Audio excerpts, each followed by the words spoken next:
ஓம் சாந்தி 18/4/2025 சாகார முரளி. இன்று சிவ பகவான் கூறுகிறார், இனிமையான குழந்தைகளே, தன்மீது இரக்கம் காட்டிக் கொள்ளுங்கள். தந்தை என்ன வழி கூறுகிறாரோ அதன்படி நடக்கும்போது அளவற்ற குஷி இருக்கும். மாயையின் சாபத்திலிருந்து தப்பித்துக் கொள்வீர்கள். கேள்வி: மாயையின் சாபம் ஏன் ஏற்படுகிறது? சாபமடைந்த ஆத்மாவின் கதி என்ன ஆகும்? பதில்: அதில் ஃபர்ஸ்ட் பாயிண்ட், தந்தை மற்றும் படிப்பை அவமரியாதை செய்வதினால், தன்னுடைய வழிப்படி நடப்பதினால் மாயையின் சாபம் ஏற்பட்டு விடுகிறது. செகண்ட் பாயிண்ட், அசுர நடத்தை இருக்கிறது. தெய்வீக குணங்களை தாரணை செய்யவில்லை என்றால் தன்மீது இரக்கம் காட்டிக்கொள்ளவில்லை என்று அர்த்தம். புத்திக்கு பூட்டு போடப்பட்டு விடும். அவர்கள் தந்தையின் உள்ளத்தில் அமர முடியாது. ஓம் சாந்தி. ஆன்மீக குழந்தைகளுக்கு நாம் ஆத்ம அபிமானிகளாக ஆக வேண்டும் மற்றும் தந்தையை நினைவு செய்ய வேண்டும் என்ற நிச்சயம் இருக்கிறது. மாயை என்ற ராவணன் சாபம் கொடுத்து துக்கமானவர்களாக ஆக்கிவிடுகிறான். சாபம் என்ற வார்த்தையே துக்கத்தினுடையதாகும். ஆஸ்தி என்ற வார்த்தை சுகத்தினுடையதாகும். எந்த குழந்தைகள் நம்பிக்கைக்கு பாத்திரமானவர்களாக, கட்டளைப்படி நடக்கக்கூடியவர்களாக இருக்கிறார்களோ அவர்கள் நல்ல முறையில் அறிந்து கொள்வார்கள்.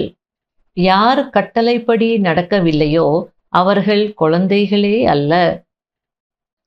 தன்னை என்னவாக வேண்டுமென்றாலும் நினைத்து கொள்ளட்டும், ஆனால் தந்தையின் உள்ளத்தில் அமர முடியாது, ஆஸ்தி அடைய முடியாது. யார் மாயை சொல்லும் வழிப்படி நடக்கிறார்களோ, மேலும் தந்தையை நினைவும் செய்வதில்லையோ அவர்கள் மற்றவர்களுக்கு புரிய வைக்கவும் முடியாது. அதாவது தனக்குத்தானே சாபம் கொடுத்து கொள்கிறார்கள். மாயை மிகவும் சக்திசாலியானது என்பதை குழந்தைகள் அறிவீர்கள். ஒருவேளை எல்லையற்ற தந்தை கூறுவதை ஏற்றுக்கொள்ளவில்லை என்றால் மாயை கூறுவதை ஏற்றுக்கொள்கிறார்கள் என்று அர்த்தம். மாயாவுக்கு வசமாகி விடுகிறார்கள். எனவே தந்தை கூறுகிறார், குழந்தைகளே, முயற்சி செய்து தந்தையை நினைவு செய்யுங்கள். அப்போது மாயையின் மடியிலிருந்து விலகி பிரபுவின் மடியில் வந்து விடுவீர்கள். தந்தை புத்திசாலிகளுக்கெல்லாம் புத்திசாலி ஆவார். தந்தை கூறுவதை ஏற்றுக்கொள்ளவில்லை என்றால் புத்தி பூட்டப்பட்டு விடுகிறது. பூட்டை திறக்கக்கூடியவர் ஒரே ஒரு தந்தை ஆவார். ஸ்ரீமத் படி நடக்கவில்லை என்றால் அவர்களுடைய நிலை என்ன ஆகும்? மாயையின் வழிப்படி நடந்தால் எந்த பதவியும் அடைய முடியாது. ஞானத்தை கேட்கிறார்கள், ஆனால் தாரணை செய்ய முடியாது, செய்விக்கவும் முடியாது.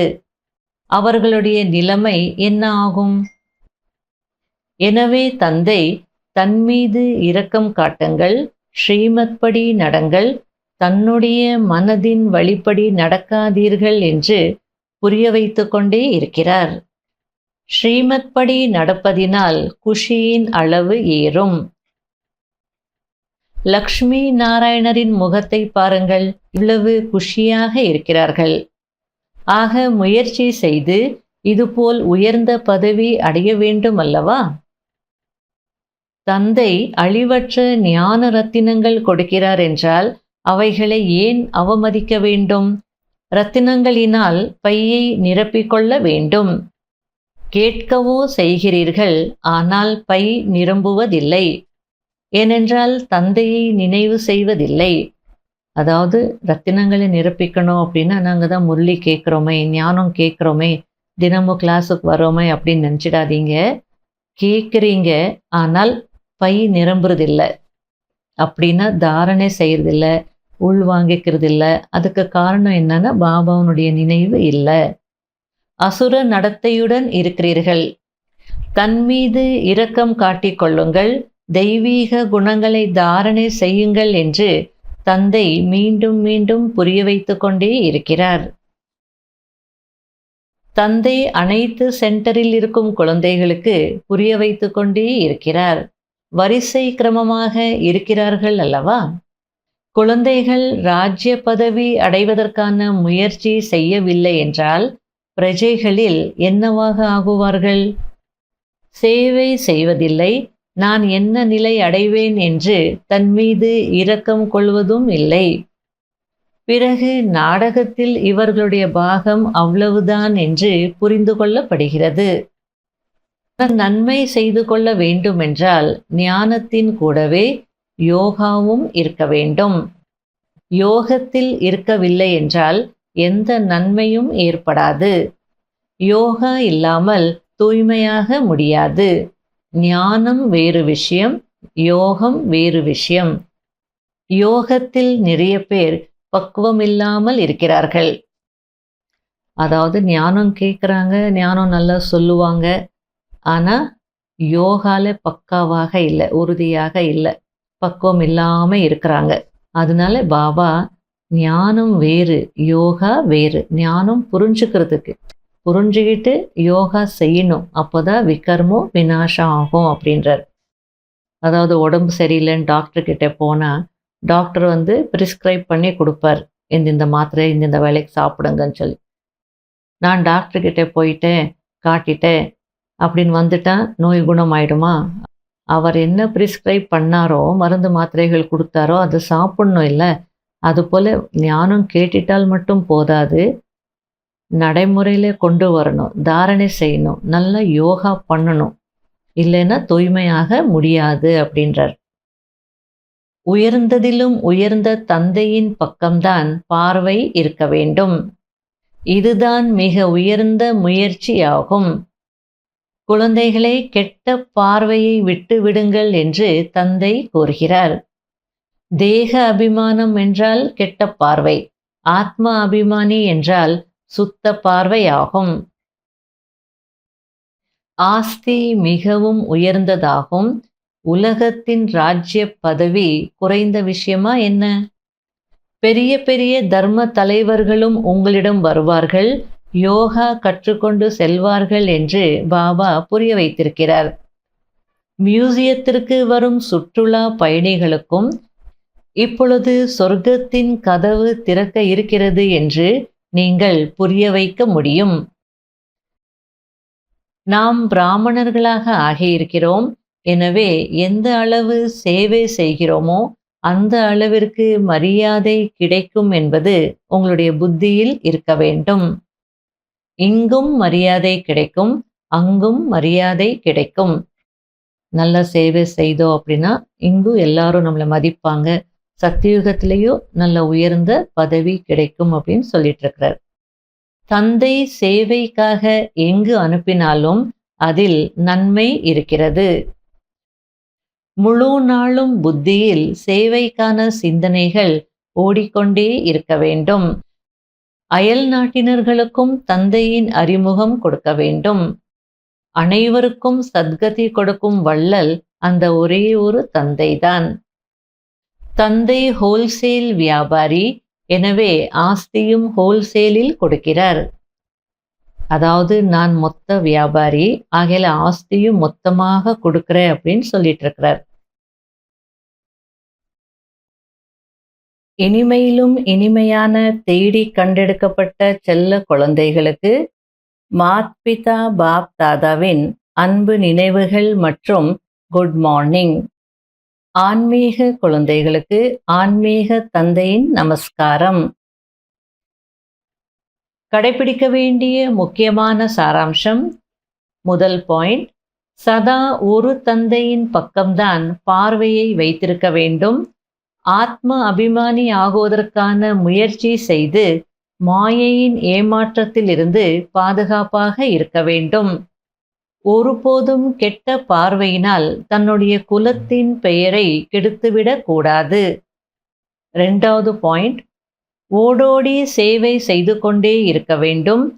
சேவாதாரிகளாக மற்றும் கட்டளைப்படி நடப்பவர்களாக ஆக வேண்டும்.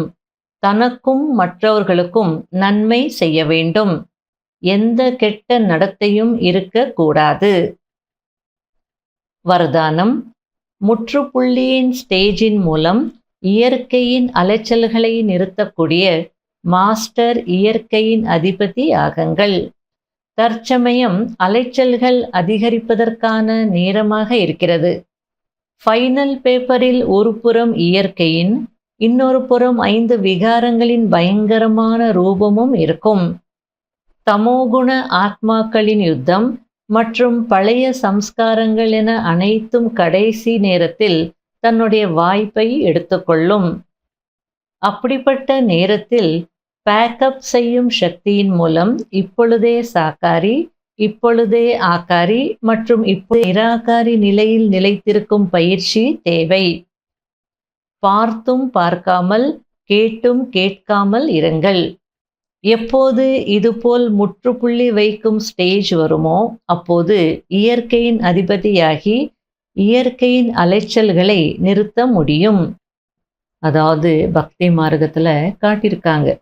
மந்திரம் சொல்லி, பாட்டு பாடி, இல்லை தவசக்தினால அது வெள்ளம் வந்துக்கிட்டே இருக்கும், இல்லை கடல் பொங்கி எழும். நில் அப்படின்னா அப்படியே அது நின்றுடும். மழை அப்படி கொட்டும், மழை கூட நில் அப்படின்னா மழை நின்று போயிடும். அப்போ இதெல்லாம் எப்போ சாத்தியம்? பிரகிருதி பதி, மாஸ்டர் பிரகிருதி பதி அப்படின்றார். மாஸ்டர் இயற்கையின் அதிபதி ஆனால்தான் இந்த இயற்கையினுடைய அலைச்சல்கள் எல்லாம் நம்ம நிறுத்த முடியும். அப்போ அதுக்கு நாம் என்ன முயற்சி செய்யணும்? ஃபுல் ஸ்டாப் வைக்கக்கூடிய அந்த பயிற்சி நமக்கு தேவை. சின்ன சின்ன விஷயங்கள், பிரச்சனைகள் தினசரி எத்தனையோ வருது. அப்போ அதுக்கெல்லாம் நீங்கள் ஃபுல் ஸ்டாப் வைத்து வைத்து அந்த மாதிரி ஒரு மனநிலையை உருவாக்கி இருந்தீங்க அப்படின்னா அதுதான் பாபா ஃபுல் ஸ்டாப்பின் ஸ்டேஜ் அப்படின்றார். அந்த ஸ்டேஜில் நீங்கள் இருந்தீங்க அப்படின்னா பிரகிருதி பத்தி, இயற்கையின் அதிபதி ஆக முடியும். இயற்கையினுடைய அலைச்சல்களை நிறுத்த முடியும். அப்போ விநாச காலத்தில் நம்ம பாதுகாப்பாக இருக்கணும்னா இந்த பயிற்சி தேவை. பேக்கப் பண்ணக்கூடிய சக்தி நமக்கு இருக்கணும். அப்போதான் இந்த ப்ராக்டிஸ் செய்ய முடியும். இப்போ சாக்காரத்தில் இருக்கிறோம். ஒரு செகண்டில் ஆக்காரி ஆகணும்னு நினச்சா அந்த சூக்ஷ்ம வத்தனத்துடைய ஸ்டேஜில் இருக்கணும். அதே நேரத்தில் ஒரு செகண்டில் நிராகார நிலையினுடைய அனுபவம் செய்யணும்னா ஒரு செகண்டில் அங்கே போயிடணும். இந்த பயிற்சி மிகவும் அவசியம் அப்படின்றார். ஸ்லோகன்: தடையற்ற ராஜ்ய அதிகாரி ஆகுவதற்கு தடையற்ற சேவாதாரி ஆகுங்கள். அவ்யக்த சமிகை: நான் ஆத்மா, அந்த பரம ஆத்மாவுடன் இணைந்திருக்கிறேன் என்ற நினைவு சதா இருக்க வேண்டும். பரம ஆத்மாவால் ஆத்மாவாகிய நான் இல்லாமல் இருக்க முடியாது. மேலும் நானும் பரம ஆத்மா இல்லாமல் தனியாக இருக்க முடியாது. இப்படி ஒவ்வொரு வினாடியும் இறைவன் ஆஜராகி இருப்பதை அனுபவம் செய்வதின் மூலம் ஆன்மீக நறுமணத்தில் அழிவற்றவராக மற்றும் ஒரே சீராக இருப்பீர்கள். ஓம் சாந்தி.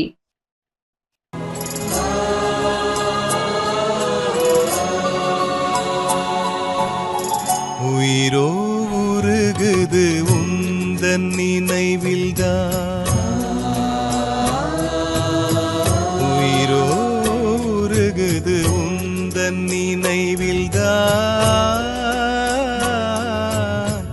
உயிரோ உருகுது உந்தன் நினைவில்தான்.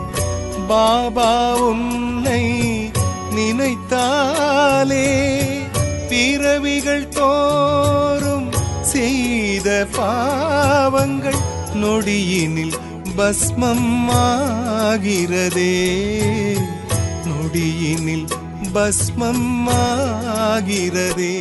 ஆவோ உனக்கு சமம் ஆவோ, ஆவோ உனக்கு சமம் ஆவோ. உயிரோ உருகுது உந்தன் நினைவில்தான்.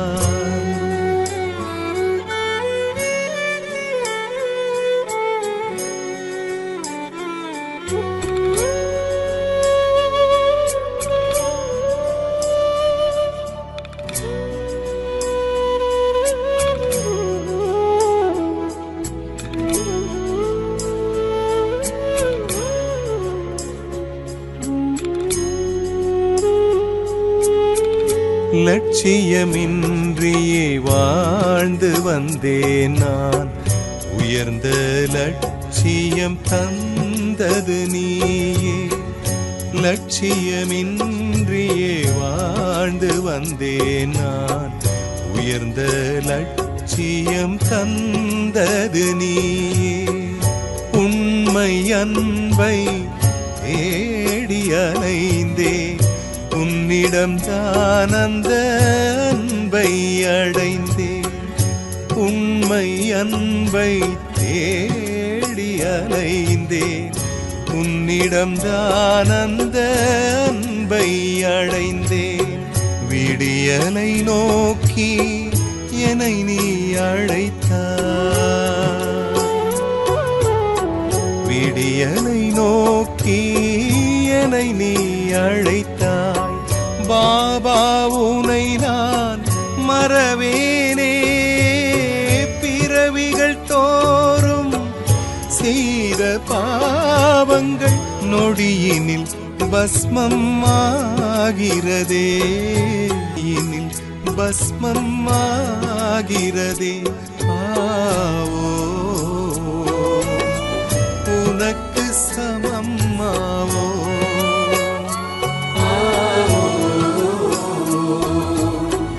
உனக்கு சமம்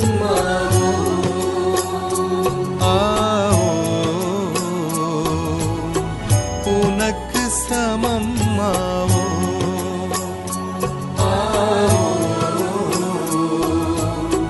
உனக்கு சமம்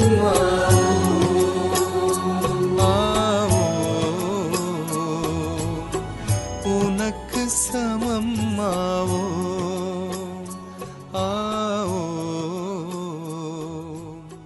உனக்கு சமம் ஆவோ.